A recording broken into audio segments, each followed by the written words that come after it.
their compliance with the court's order. I did provide a copy of that written memorialization of the court's order to the people at the bench prior to calling the case, just so we were clear exactly what the court was addressing. And in regards to the compliance, I'd like to hear from you. Your Honor, I will be responding for the people. Thank you, Ms. Pilgrim. One of the things that we did in an effort to help get everybody on the same page was put together a spreadsheet listing all of the devices in our possession. Would the court like a copy of that to follow along as we go through those today? Sure. Okay. I would ordinarily ask to approach. I'm not sure how to do that. Why don't you hand it to the Here. deputy, Thank you. Okay. or just reach over? Yeah. Dive into the.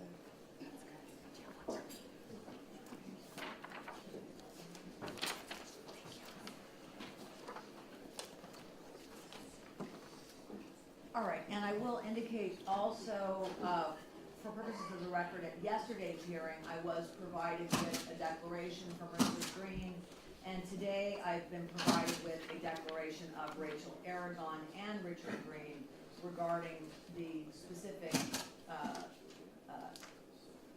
evidence that is in the people's possession and the defense access thereto. So, Your Honor, I'm going to start by identifying some categories of items that are at issue. So, generally speaking, the defense has either been given access to or a copy is currently being made of most of the items that we have in our possession that are also listed on this spreadsheet. When I say currently, I mean it takes some time for the device that writes onto the hard drive that defense provided to actually complete the writing. So that's in process. Our expert can provide, who's here I should have mentioned, Stephen Stover, can provide additional information to the court about that. We've provided that information to defense counsel already. We can provide if either the court or counsel would like the percentage of completion of that device at this time, but it's in the process of writing. That said, there are several categories of devices that don't fall into the category of defense has had access or is in the process of getting a copy of those devices. I'd like to go through those, and I can make a suggestion of how the people would recommend it be handled, and we can hopefully work through it. Okay, just one moment. Before you commence, humor me for a moment. Sure. I'm not sure why we're dealing with categories, because the order didn't delineate categories. The normal procedure from the government investigation is access is access. If that means you're going to the tow yard to look at a vehicle, or the crime lab to look at DNA notes. Access is access. So I'm not quite clear why there is the necessity to categorize. I'm glad to explain that further, Your Honor. There is a category, a group of items that the people cannot get into. And there's a group of items that the people cannot get into and also cannot make a copy of for the defense, simply because the technology available to any forensic expert does not allow that particular device to be imaged due to the type of software that the device was running. Okay, so let me just, again, humor me. Sure, absolutely. I'm not a giga mega person. Understood. So on the second group, you don't have access to that either, and you're saying it has an additional prophylactic software issue regarding access as well. On both of those categories, we don't have access. Okay. On one of the categories, we also can't make a copy. Okay. On the other, we could, but we would be providing something not knowing what's in it, and I would like to elaborate further as to that issue. All right, it may not be necessary. Okay. Okay, so on the second, you can't make a copy. That's What correct. are the other groups? The other group is 3 items that were provided consensually by Jane Doe 4 that have a broad range of personal identifying information on them. As the court can imagine what your computer or your cell phone would have as far as banking and name and address and family members and personal photos. And when was that provided to the people? Do you know the answer to that? Because I have the appearance beginning back in June. The appearances beginning back in June? The case. Yes, the case was filed in the first week of June, Your Honor. Those devices were not in our possession at the time the case was filed. I can certainly get the court the exact date that those were provided. I would just need to look through our reports and make sure that I'm providing accurate information. So your position with that is you haven't had the opportunity to redact that evidence that's in your possession? To redact it or to identify, or in the alternative, to identify what is relevant and discoverable and to discover that. We could go either way. My understanding from my expert is that if we redact, there will be several like full page redactions. For example, like a page of someone's checkbook would be a full page redaction. So we could still provide it redacted, but yes, Okay. that is in short the issue there. And then the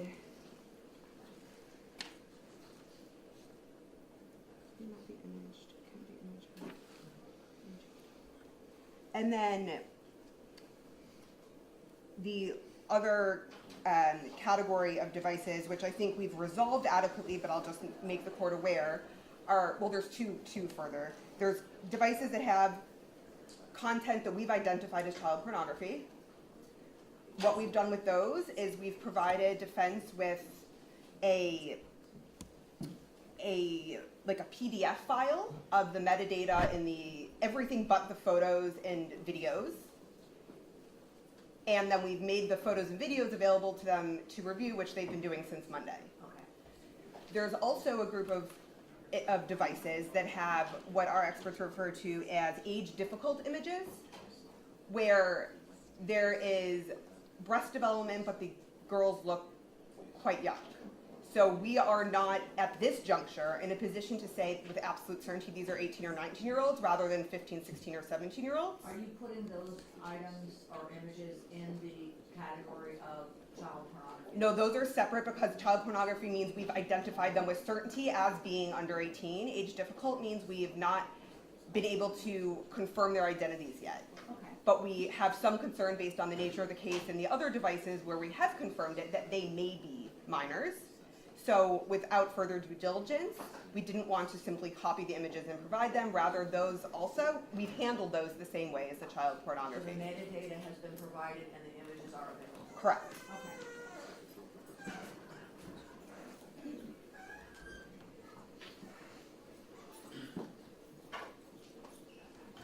Is there any other category? That is it, Your Honor.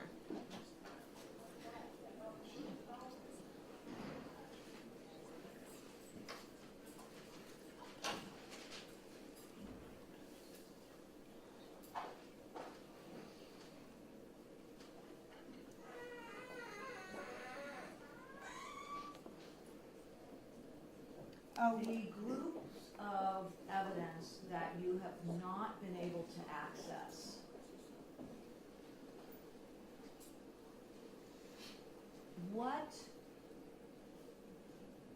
let's go on the first one that you can access. It's just blanket. Have you determined the origin and what is your position regarding the contents? And that, is this a basis for the complaint or anything else? We know the origin of each device because they were seized pursuant to a search warrant. As far as the content, there are devices we can access that, based on witness statements, we believe do contain child pornography. They are not the basis of any of the current charges. All right, and these items seized by search warrant, were these limited to defendant Garcia? The ones I just further detailed are, but there are other items in that category from the other defendants. Okay. All right, first of all, before I go into the big picture, I want to talk about the one photograph, all right? Mr. Kelly has been, Carey, pardon me, has been making a point that there has been an image, a particular image that he has been requesting from the commencement of the case, and he has yet to have access to it, absent taking a plane, jumping through a bunch of hoops, and going to a different county. I left the hearing yesterday pretty unequivocally in my mind, ordering the people to provide access to Ms. Oaxaca through her counsel of this particular item. Has that been complied with? The people have the copy here today for counsel, yes. And for the record, it's not an image, it's a video. Okay. So, And and my concern, Your Honor, is they're saying it's here today. Why don't I have it yet? Okay, can we get it for him, please? They're going to hand it to me now on the record. All right, let's do yes, that right now. if we, But here's the issue: is in the reports, it's indicated as an image. well, no, it's. Can I speak, please? Oh, sorry. In the reports, it's indicated as an image file. The defense investigator went to look at it, and her declaration provided to the court, it is an image file. Now I'm being told it's a video. I don't know if it's the same file. I don't know what this is that I'm about to be handed. And then I'm going to go to Department 30 on 8 of 10 regarding a prelim. I would have appreciated that this be given to me when I sent the flash drive overnighted And last I week. appreciate all of the appreciations. The reason we're here for an OSC is because the case was filed in June, and we still don't have access to the evidence. So I want to see you get that image or video or whatever it is that you've been asking for since June. And I can clarify the image issue, Your Honor. That's just an IMG. It doesn't actually say image. It's just the way that the items on the drive are tagged. Okay. So there's no distinction between image and video on the image numbers. They are all IMG with a number, Okay. and you have to review the item to determine whether it's an image or a still image or a video, correct? And, Okay. and just so the record is clear, we've just handed Mr. Carey a DVR that says IMG _ 5662, which is what he's been asking for, and he has it in his possession right now. All right. I have not been handed a DVD player or a device to view it. Okay. Okay. I understand. In regard to the representation for regarding access,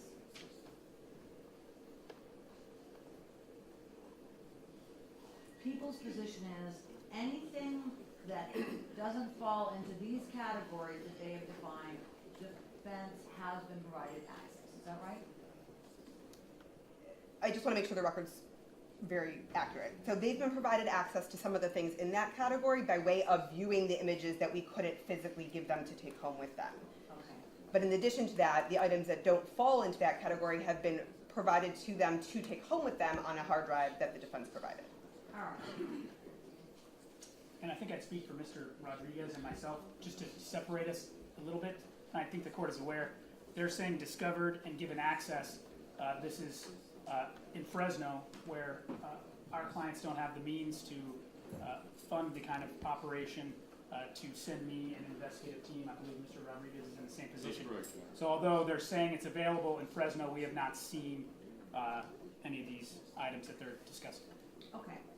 Thank you for that clarification. And, Your Honor, if I may just respond to that, I don't recall getting, over the course of the pendency of this case, requests to make alternative arrangements from either counsel. So Yeah, no, that's something that's just come up. But I will may or disagree may with not that. be an issue, and clearly I think that it was the purpose was to define with more clarification access. And I'll disagree with that. It's the first time it's come up in court, but when I was asking for this one image, I believe a week or so ago, I was speaking to Ms. Callahan, and she was told that it's in Fresno, we can't get it until after the 23rd. You have to go to Fresno. So clearly, the implication was that I wanted the image and I would like it in Los Angeles. So I would. And I moved mountains literally to get this image to Mr. Carey today. All right, thank you. And it's one image. All right, that's enough. Disc. We're done with the image and we're done with physical access. I want to hear about Mr. Garcia's position regarding the grouping and the access. Your Honor, I'll begin and then turn it over to Mr. Mason to talk a little bit more about the detail. To put a fine point on it, this is not just a question of providing evidence. This is a question of timely providing evidence, which is why this court had to intervene. Just as a sort of from a historical perspective, the court will recall the reason that we came to the court in the first place was because I had made the request to the Attorney General, to the people, to get me access to and provide me all of the data, the electronic data that was in their possession. It was a relatively broad request. I was told by Ms. Callahan, she was very nice and genteel in the conversation, but very firm that the investigator, the sole investigator who had access to all of that data was not available, and her words were, I said, I've got to get it before the preliminary hearing. She said, that's not going to happen. Her words, not mine. That's why we ended up having to ask the court kindly to intervene. She indicated that she wouldn't be able to even talk to the investigator about getting that information to us until after the 24th, which, as the court knows, is well after the preliminary hearing, which is set for today. So we came to court to ask for that. This court, very specifically, sitting in Division 30, ordered the prosecution in no uncertain terms to comply with our request to have all of the data transferred to us, vis-a-vis our expert, by 5 o'clock on Monday. That simply didn't happen. That was, Okay, thank you. yes.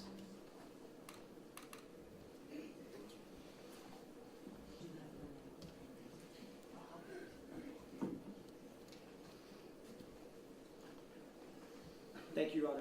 That simply did not happen. We did not get what was ordered by the court by 5 o'clock on Monday. We then came back to court to inform the court because the court extended that invitation. If it doesn't happen by 5 o'clock, by close of business on Monday, I invite the parties to come back and explain to the court why it didn't happen. We did do that. We were back in this courtroom yesterday morning, describing and discussing the fact that we had not been given the data that was ordered.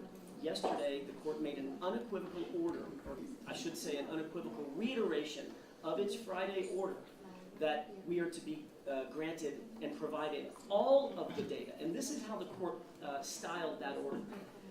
You, the prosecution, the people, are to provide every bit of electronic data in your possession. The Attorney General then returned to the court and said, returned the comment to the court and said, do you mean even protected images or contraband images, for instance, things that are considered child pornography? And the court's response was, I am directing the prosecution to give everything to the defense if in fact something is protected or it's illegal to provide. Give me something. I've heard this court once. If I've heard this court once, I've heard this court 5 or 6, half dozen times suggest and demand of the prosecution, if there are items that you believe you cannot and should not provide to the defense, file something with specificity, tell me what it is or what those items are, and we will address it. That still, as we stand here in court today, that still has not been done. What has been done is we've gotten an unverified, and I don't take issue with the prosecution's belief that this is a valid document, but it's an unverified document, not attached to a declaration or anything else that would be filed or cross-examined, for that matter, that indicates, as I counted, at least 18 items that have an N for no, not provided to the defense, for one reason or another. Doesn't matter. But they have not provided those data. Every place that there's a yes, that also hasn't been provided. And let me explain. Yesterday at about 4 o'clock, let me back up, and Mr. Mason will take this in a little bit more detail, but just to give a broad scope of what actually happened. Our investigator, Rick Green, for whom you have a declaration, went to Sacramento at great effort, flew across the country to get there. I'm sorry, I keep saying Sacramento, Fresno, I think it is. Went to great effort to get there. Had a 5 terabyte hard drive, which is apparently massive. began the process over several days of downloading data that the prosecution directed him to download. These are our data, here you go. There are certain things you can't download, but this is the tranche of information that you can download. That's been ongoing because of physics. It just takes some time to write that data. That's been ongoing for two and a half, 3 days. Yesterday at 4 o'clock, the investigator realized that there was data in that tranche that was being downloaded that they either hadn't reviewed or had determined they didn't want us to have for one of the categories Ms. Plisner just suggested. They stopped the download, deleted everything on our expert's hard drive, and reformatted the hard drive. All of it was wiped out and wiped clean. They then restarted the data download apparently either last night or this morning, and that's in process, and according to Ms. Plisner, it may be done in about 2 days from now. That's not really compliance. And so it's a little misleading to suggest on this very beautifully done spreadsheet that all the yes boxes means that we have all the data. We have exactly nothing. We have nothing. Well, I don't think that's quite true. I think there's a little bit of data that we do have, and I'll let Mr. Mason explain what that is.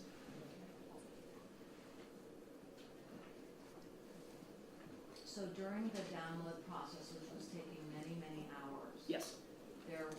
There was a decision made, and then electronically that was erased. Correct. Okay. All right, just briefly, because I understand your expertise and appreciate it very much. I'm not so sure how that's going to bear on my decision. So I'll hear from you briefly, but I'm not so interested in the characterization of the data, okay? Sure, thank you, Your Honor. I would like to just address the categories, two of the categories that we spoke about yesterday. And I know the court had an interest in this Gray Key issue, where there was a software program called Gray Key. The government had a contract with a third-party vendor and informed us that they would not give us any access to any information or data that they had recovered using Gray Key because of that third-party contract. Yesterday, Mr. Schultz said to the court, "Oh, we would never make that argument, Your Honor," but they still have not provided any of that information, and that includes the additional material that may be downloading now and may be ready next week. That does not include any of the devices for which that Gray Key issue was first raised. So the government has failed to comply with that portion of the court's order. The court specifically said you may not withhold anything because of a third-party Gray Key contract. The second category that I would address is the encrypted laptop that we spoke about yesterday as well, in which the attorneys for the people said to the defense, the investigator said to my expert, "We will not give you access to this unless you give us the password to the device. We can copy it, we can make a copy of all the ones and zeros, we can give it to you now, but we refuse to do that unless you give us the password." The government is still maintaining that position. None of that information has been made available, even in the materials that supposedly download has again begun. My expert, Mr. Rick Green, who we've submitted a declaration from, he's here in the hall. We can call him as a witness. I can tell you exactly what he has in his possession, which is the sum total right now as we stand here today in court of what the defense has available to it. He has a partial metadata download from 4 devices out of 61 that the government seized. That's all he has. Everything else was wiped out. And it was wiped out by the government yesterday after they kicked him out of the room, which happened immediately after we got out of court.